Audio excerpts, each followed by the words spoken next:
We're here for Pivot and Pitch Video, our Series 3, presented by Bank of America. Thanks to Bank of America for your support of not only the Chamber, but our local business community.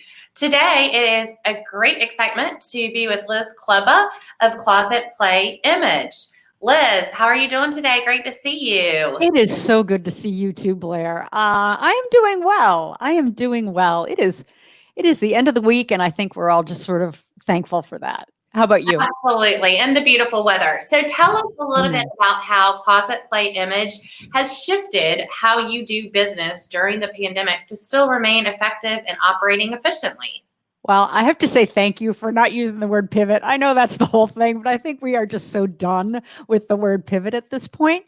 But so for me, prior to COVID, 99% of my clients I saw in person, or educational events were done in person, IRL. And so really, COVID could have been a complete disaster for me, but I won't say it was necessarily so much a shift as an acceleration. So I had a 5-year plan that was including a lot of changes that were going more virtual. And so basically my 5-year plan collapsed into a 5-day plan. And I had a couple of weeks to just really sort of go, okay, I need to make all of this happen now, basically online, which is how I've been operating since March.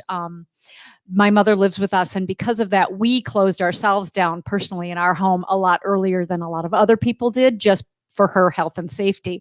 So really, it's been a great experience. I know it's been a hard time for a lot of people, and there's been some challenges along the line, but I've really enjoyed the challenge of making such a big shift.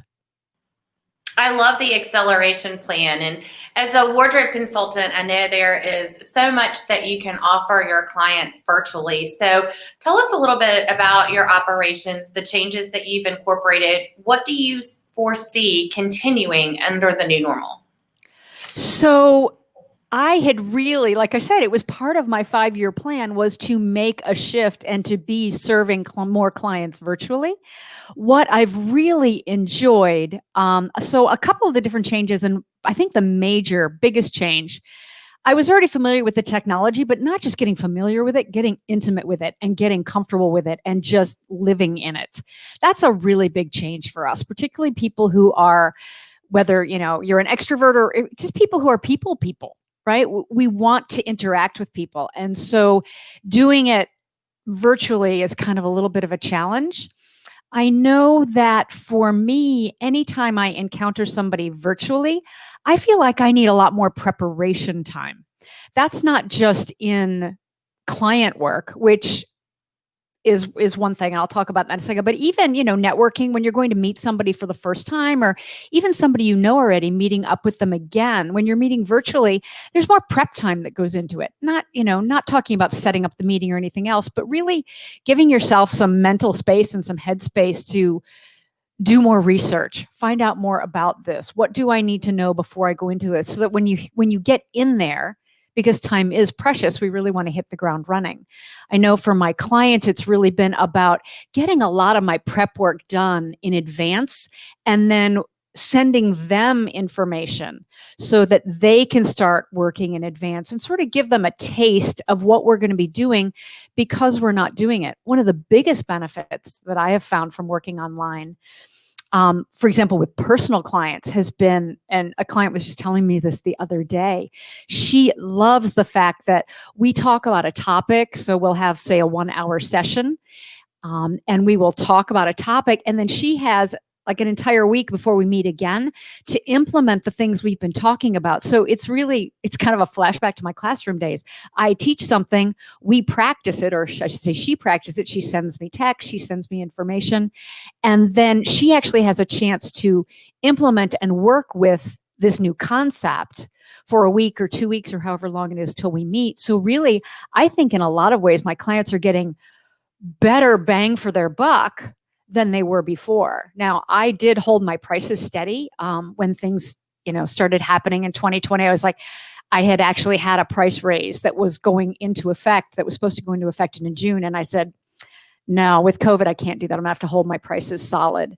I'm going to keep my 2019 prices. But I decided actually after, and I haven't raised them, but January 1st, they've got to go up because the extra prep work and the extra time and the larger time commitment with clients is I'm going to be raising my prices. So. Well, it sounds like you made a great business decision and are making great business decisions. And I know your clients are so appreciative of the work that you do and put into them. It's got to be gratifying and rewarding on both sides of the spectrum. So great job to you. Tell us what sticks out in your mind the most as a specific success story. Sounds like a lot of great things are going on, but one in particular that's come from this pandemic. Well, I might just say what I had said in the last one about the client getting better service from me because we're breaking it up. So, that particular session would have been, say, a 3 or 4 hour session in person, but because we break it up, you're getting that practice time. You're getting it in bite-sized chunks, so it's not as overwhelming. But I would say probably the biggest change for me is that I'm getting to see clients all over the world. I have clients now in Texas and Canada and California that pre-COVID would probably have just gone for somebody in their local neighborhood. But because we're working online, they reached out to me, found me on Instagram or wherever, and reached out to me and said, hey, are you working virtually? And I fortunately could say, yes, I am working virtually and I would love to work with you. So I'm really enjoying working with clients all over. And so it's really expanded my reach. So, originally you would have thought, oh yeah, she works in the CSRA, but now I get to work internationally, which I really love. And that's actually drawing in international business clients as well. Whether that's for a business training session, if you've got a company in Canada and you want me to talk about showing up your best self virtually, I can do that whether you're in Canada, whether you're in the States, whether you're in Georgia, wherever you are. So I'm really appreciating that opportunity to play on a more international stage.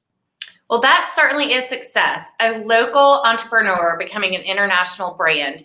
That is amazing. Loving it. Yeah, great. Thank you, COVID. So much of that people have been able to actually expand their reach. So that's really a positive. And we're just so grateful for your time today. We thank you for being a member of the Chamber and keep up the good work. Thank you, Blair, for all that the Chamber does for us here. It's been amazing. I appreciate all of your efforts. Have a lovely day. You too. See ya. Bye-bye.